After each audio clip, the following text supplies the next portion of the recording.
والدین اگر پریشان ہیں تو وہ اپنی اولاد سے کہیں کہ تم ہمارے حق میں دعا کرو. کیوں؟ یہ جو دعا کریں گے یہ قبول ہوگی، یہ رد نہیں ہوگی. کیوں؟ اس کی وجہ یہ ہے کہ ایک گھر میں رہنے والا باپ ہر 24 گھنٹے میں اپنے بیٹے کی پریشانی کو محسوس کر رہا ہے. جب وہ پریشانی کو محسوس کر کے باپ ہاتھوں کو اٹھائے گا تو اس کے اندر تڑپ بھی موجود ہے جس کی بنیاد پر دعا قبول ہو جائے.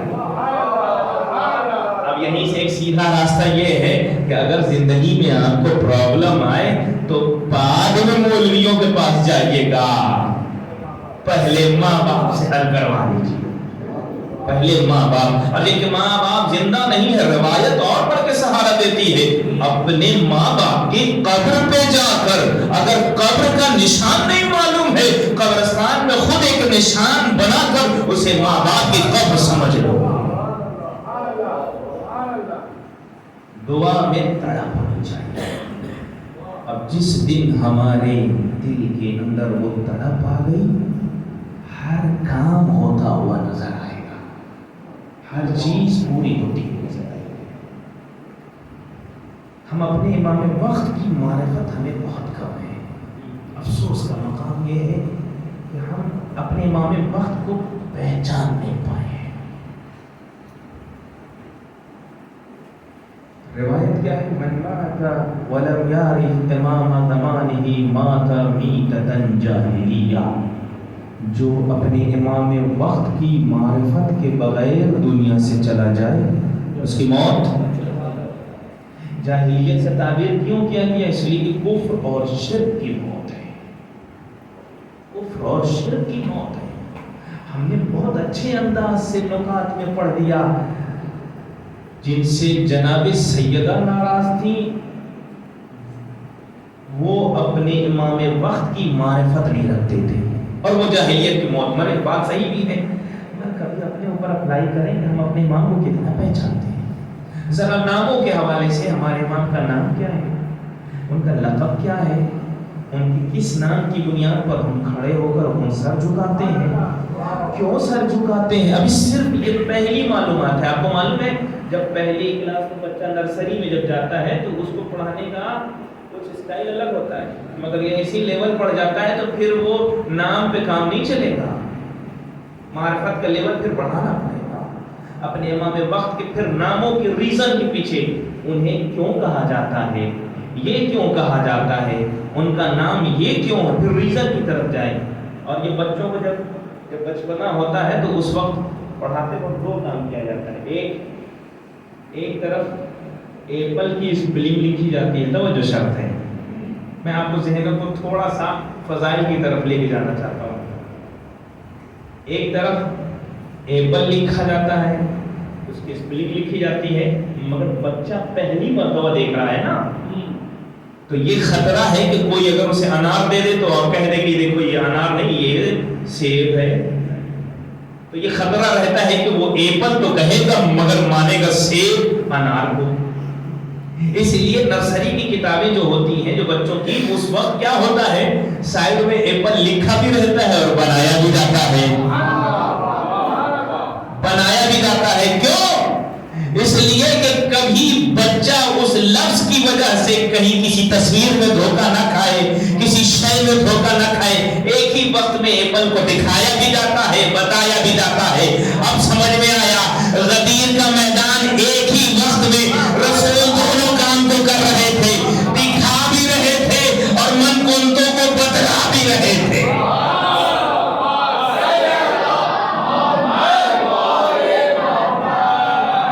مگر یہ مسلمان کی بدبختی ہے کہ نرسری کا بچہ ایپل بھی یاد کرتا ہے اور سیب کو بھی پہچان جاتا ہے. مگر یہ مسلمانوں کی بدبختی، من کنتم مولا کو یاد رہا مگر علی کو فراموش کر دیا. علی کو فراموش کر دیا گیا. یہ تاریخ کا المیہ ہے. اور اتفاق سے ہم نے بھی علی کو پہچانا ہے.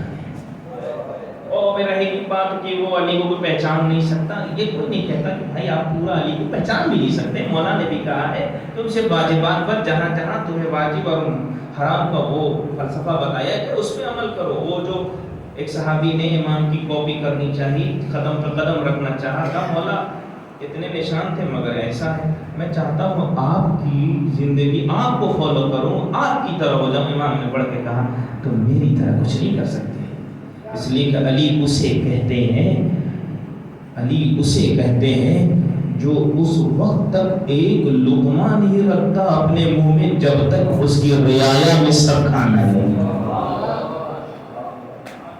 علی اسے کہتے ہیں، مگر صرف تم واجب اور حرام اتنے ہی پہ عمل کر لو۔ آیت اللہ بہجت سے پوچھا گیا آپ اتنے بڑے عارف کیسے بن گئے؟ اتنا جب چاہتے ہیں آنکھ بند ہے، کربلا بھی دیکھ رہے ہیں، سب کچھ لوگوں کی حقیقت جانتے ہیں، کون کی شکل میں آیا ہے، جو جس کردار کا ہے وہ شکل میں، آپ اتنے اونچے مرتبے پہ پہنچے کیسے؟ تو انہوں نے بہت بڑا فلسفہ نہیں بتایا کہ یہ 10 گھنٹہ یہ دعا پڑھنا، نہیں، صرف ایک سیدھا سا کانسیپٹ دیا، واجب کو انجام دو، حرام کو چھوڑ دو۔ اگر یہ کام کر لو گے اللہ تمہیں توفیق دے گا، وہ آنکھ عطا فرمائے گا کہ جس کی بنیاد پر ہر چیزیں تمہیں صاف نظر آئیں گی۔ ہم اپنے امام وقت کو پہچاننے کے لیے کبھی توجہ کریں کہ ہم صرف ناموں میں ان کی والدہ کا نام، قبر کہاں ہے ان کی والدہ کی، ان کے والد کا نام کیا ہے، یہ سارے سوالات ہیں۔ اگر مان لیجئے ہمارے روح، یعنی روایت کیا ہے کہ علی اور میں، رسول فرماتے ہیں میں اور علی اس امت کے باپ ہیں، یعنی روحانی باپ، نسبی نہیں ہے، یعنی جسم کے اعتبار سے نہیں ہے، روحانی باپ۔ جب روحانی باپ ہے تو کیا کوئی ایسا بیٹا جو اپنے باپ کو نہ پہچانتا ہو تو اسے کوئی بھی شہریت دیتا ہے؟ پوری دنیا کے قانون میں جس کا باپ مشخص نہیں ہے اسے کوئی فائدہ نہیں، ایک بھی حکومت کی طرف سے اسے کوئی چیز ملتی نہیں، اس لیے کہ اس کا مشخص نہیں ہے کس کا بیٹا ہے۔ اور اگر ہم اپنے باپ آخری امام کو اگر نہ پہچانتے ہوں، یہ تو ان کا کرم ہے کہ اتنے گناہوں کے باوجود بھی ہمیں زندہ رہنے کا موقع دیا، یہ ان کا کرم ہے، یہ لطف ہے، یہ عزاداری۔ آپ کبھی سوچیں کہ یہی عزاداری، یہی حسین کی معرفت ایک رات میں، حالانکہ میں اس بات کا قائل نہیں ہوں کہ حر ایک رات میں حر بنا ہے، اس لیے کہ وہ ہم نتیجہ دیکھ رہے ہیں عاشور میں کہ حر حسین کے لشکر میں آیا، ورنہ حر تو دل کے اعتبار سے اسی وقت حسین کے ساتھ تھا جب اس نے مہار ناقہ کو پکڑا تھا، اسی وقت حسین کے ساتھ تھا۔ اور کیا کہا تھا؟ آپ نے میری ماں کو تو کہہ دیا مگر میں آپ کی ماں کے لیے کچھ نہ کہوں گا۔ اور اتنا ہی نہیں ہے، حتیٰ یہ کہ جب نماز کا وقت آیا ہے تو نماز کے وقت حر نے کہا مولا میں آپ کے پیچھے پڑھوں گا، یعنی نماز بھی حر حسین کے پیچھے پڑھ رہا ہے۔ اس کا مطلب یہ ہے کہ حر حسین کو اسی وقت سے پہچان رہا تھا۔ اور دیکھیے قسمت بھی اتنی اچھی کہ جس حر نے، توجہ شرط ہے کہ جس حر نے صرف شہزادی کونین کا تھوڑا سا خیال کیا، تھوڑا سا احترام کیا، تو اس کے نتیجے میں حسین نے بھی عزت اور شان بڑھا دی۔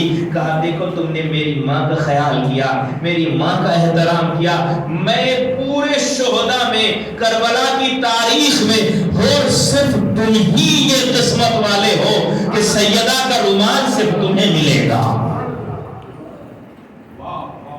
سیدہ کا رومال صرف تمہیں ملے گا۔ اور آئیے ذرا اپنی قسمت پہ ناز کیجئے، کبھی غور و فکر کیجئے، امام حسین کے مدینے سے کربلا جانے کا ایک ہی مقصد تھا، لوگ ہدایت پا جائیں، لوگ اچھے ہو جائیں، لوگ علی کو پہچان جائیں، حسن و حسین اور امامت کے کانسیپٹ کو سمجھ جائیں، یہی ایک ہدف تھا نا۔ اور حر کو جیسے ہی یہ موقع ملا حر علیہ السلام بن گیا، مگر اپنی قسمت پہ ذرا ناز کیجئے، اے حر تمہیں رومال سیدہ صرف ایک مرتبہ ملا ہے، ہم جب بھی فرش حسین بچھاتے ہیں شہزادی اپنا رومال لے کر آتی ہے اور یہ بتانا چاہتی ہے اے میرے چاہنے والوں، اے میرے ماننے والوں، اے میرے حسین کا دم بھرنے والوں، تم بھی کب حر بنو گے؟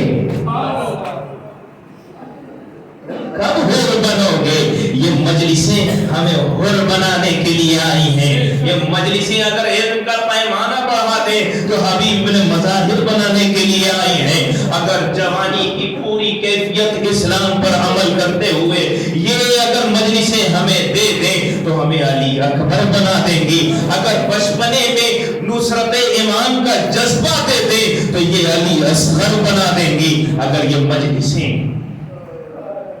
مجلسیں ہمیں زندگی دینے کے لیے آئی ہیں، یہ ہمیں آخری امام کے ناصر و مددگار. اس لیے میں نے کل ایک بات کہی تھی کہ عزاداری صرف رونے کے لیے نہیں ہے، صرف ثواب کی غرض سے نہیں ہے، بلکہ ہر مجلس کا ایک ہی فائدہ ہونا چاہیے. وہ فائدہ کیا ہونا چاہیے؟ کیا اس مجلس کے بعد کوئی امام وقت کا لشکر میں جانے والا تیار ہوا یا نہیں؟ اگر یہ مجلسیں امام کا ناصر و مددگار نہ بنا سکیں تو صرف ہم روئیں گے. کوفے والے بھی رو رہے تھے، مسلم کے ہاتھ پہ بیعت کرنے والے بھی 18,000 تھے، مگر مسلم کا ساتھ چھوڑنے والے بھی بہت سے افراد. صرف آنسو اگر ہم بہاتے رہ جائیں اور اپنے امام وقت کے ناصر نہ بن سکیں، مددگار نہ بن سکیں. ہمارا امام منتظر ہے ہم لوگوں کا، وہ چاہتا ہے جب یہ بیدار ہو جائیں، جب یہ آمادہ ہو جائیں، جب یہ تیار ہو جائیں، میں آنے کے لیے تیار ہوں. ہمارے امام کا ظہور جو ٹکا ہوا ہے، جو رکا ہوا ہے، وہ ہمارے انتظار ہے. ہم امام کا انتظار کر رہے ہیں اور وہ ہمارا انتظار اس بنیاد پر کہ یہ کہیں سے بھی یہ طے نہیں ہے. ایک ہمارے یہاں مشکل یہ بھی ہے کہ ہم معصومین کو معجزے سے تولتے ہیں. یہ سب سے بڑی مشکل ہے. مولا عباس کی جہاں بہت سی فضیلت ہے، ہم جس روح کو کربلا میں پیش کرتے ہیں، کبھی غور کیجئے گا، ہم جس روح کو پیش کرتے ہیں شجاعت کا، آنکھوں سے اتنے ہزار کے لشکر وہ مر گئے اور یہ ہے، ہم سے مولا عباس کی شجاعت کو بہت زیادہ پیش کرتے ہیں. مگر مولا عباس کا سب سے بڑا کمال یہ تھا کہ جہاں عام انسان اپنے آپ کو روک نہیں سکتا تھا، وہاں حسین کی باتوں پر سب لبیک کہہ رہے تھے. مولا عباس کی سب سے بڑی فضیلت یہ ہے کہ حسین اور امام وقت کے مطیع تھے. اسی لیے زیارت میں ہے المطیع للہ ولرسول. یہ حضرت عباس، اس کا مطلب یہ ہے. اور تاریخ کربلا میں، شہدائے کربلا میں بعد حسین اگر کوئی بڑی شخصیت ہے اپنے کردار کے اعتبار سے وہ مولا عباس ہے. شاید اس چیز کو ہم درک نہیں کر سکتے، اس لیے کہ مولا عباس اس شخصیت کا نام ہے جسے ہر طرح کا یہ آفر ملا تھا، تم آ جاؤ تمہاری جان بچ جائے گی. شب 9 محرم کو آنے والے آ کر کہہ رہے تھے نا، تم میرے بھانجے ہو، آ جاؤ میرے لشکر میں آ جاؤ، تمہیں نجات مل جائے گی، تمہیں کچھ ہونے والا نہیں. جہاں دنیا ان کی بنتی ہوئی نظر آ رہی تھی، وہاں اس وقت وہ امام کا ساتھ دے رہے تھے. اگر مولا عباس کی سیرت پہ صرف علم اٹھانے سے کوئی علم بردار نہیں ہوتا. ہر آدمی تمنا کرتا ہے مولا کا علم اٹھائیں، علم اٹھانے سے کوئی علم بردار نہیں ہوتا. عباس کے کردار کو اپنے اندر اتارنے سے علم بردار ہوگا. مولا عباس کے کردار میں اور کچھ ہم نہیں کر سکتے، بس ایک ہی چیز کر سکتے ہیں. وہ کیا؟ کہ ہم اپنے امام وقت کی باتوں پہ لبیک کہنے کے عادی ہو جائیں. جس دن ہم اپنے امام کی باتوں پہ لبیک کہنے کے عادی ہو گئے، سمجھ لیجئے ہمارے اندر حضرت عباس کی سیرت آ گئی، ان کا کردار ہمارے اندر آ گیا. اب کیسے پہچانا جائے کہ کون امام وقت کی آواز پہ لبیک کہہ رہا ہے یا نہیں کہہ رہا ہے؟ صرف نعرہ لگانے سے نہیں ہوگا. لبیک یا حسین، لبیک یا حسین، یہ صرف زبان سے کہنے سے نہیں ہوگا، کردار میں بھی لبیک کہنا پڑے گا، اپنے گفتار میں بھی لبیک کہنا پڑے گا.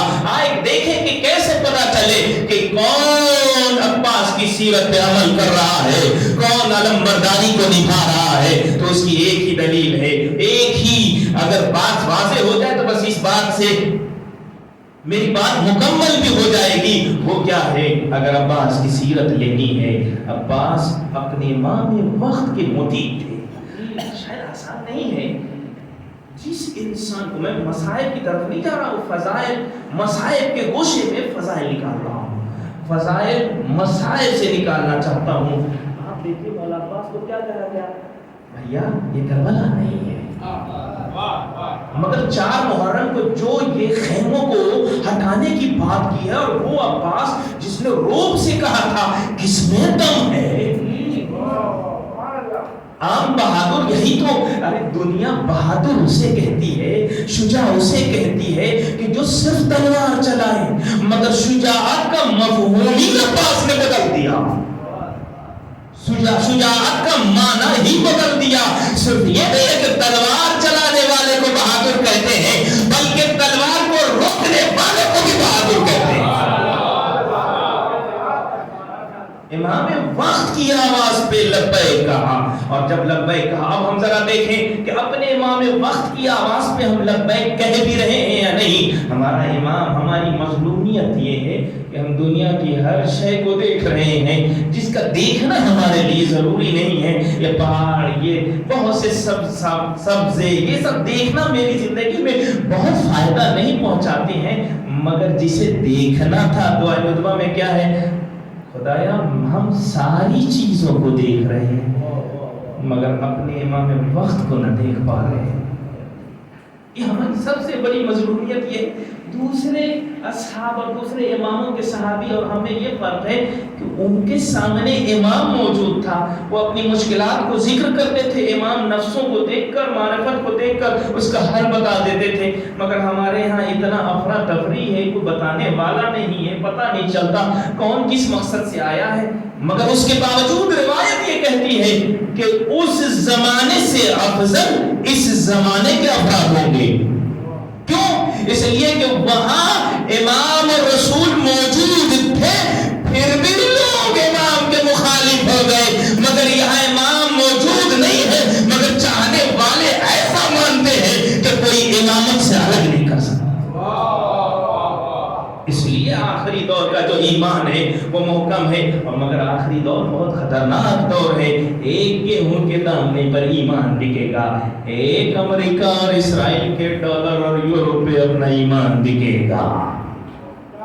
بہت سے لوگ ہیں کہ جو دین میں ہی اختلاف ڈالنے کے لیے بہت سی جگہ سے, کیوں؟ اس لیے کہ عزاداری ہی وہ پلیٹ فارم ہے جہاں سے ضمیروں کو, انسانوں کو, ناصر و مددگار کو آمادہ کیا جاتا ہے, یہیں پہ خراب کرنے کی کوشش کی جا رہی ہے. اپنے امام وقت کو پہچاننے کی کوشش کیجیے. ایک صلوات پڑھیں محمد.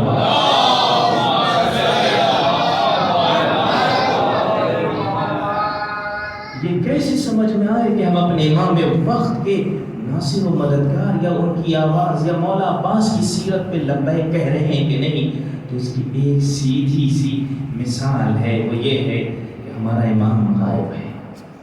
اس نے اپنے نائب کو چھوڑا. آج مجتہدین مراجع کرام وہ امام زمان کی طرف سے نیابت کر رہے ہیں. مسئلے یا مشکلات جو بھی آتے ہیں ان کا جواب ہمارے مجتہدین دیتے ہیں, مگر امام وقت کی پرمیشن سے.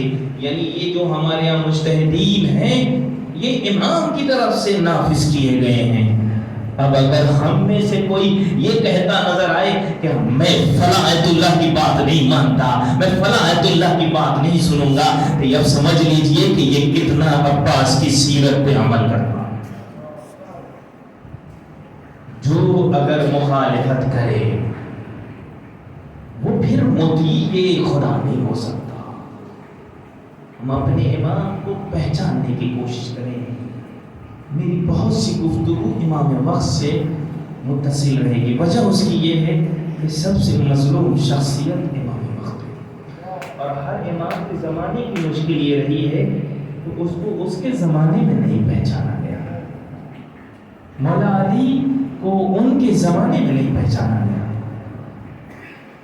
دوسرے تمام معصومین کو, حتیٰ تاریخ یہ کہتی ہے کہ 7ویں امام کا جب انتقال ہوا ہے, 7ویں امام کے زمانے میں شیعہ حضرات, امام کے چاہنے والے 1 لاکھ کی تعداد تھی.